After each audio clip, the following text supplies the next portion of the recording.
Hello friends, welcome back to the my new video guys and my YouTube channel guys. Today friend we are going to talk about guys how can we disconnect headphone to our Infinix phone device. Friends, you want to disconnect guys your phone headphone as you have connected, and friends now you want to disconnect guys you don't want to use. So friend, how can you disconnect?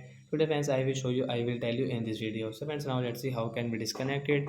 Friends, we will on our phone setting guys. After on phone setting guys, you can see this type of setting in your Infinix phone. So friends, we will click on get this more connection setting. Then guys you can use guys your Bluetooth setting from here. So when we will tap here, friends, you can see guys we have connected guys this BT company headphone.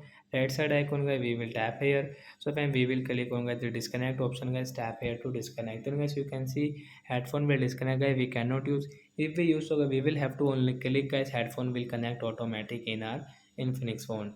So like that guys you can disconnect guys your headphone. So that's it guys, thanks for watching the video guys. I hope friends you have understood how to disconnect headphone to our Infinix phone device. So bye bye friends, thanks for watching.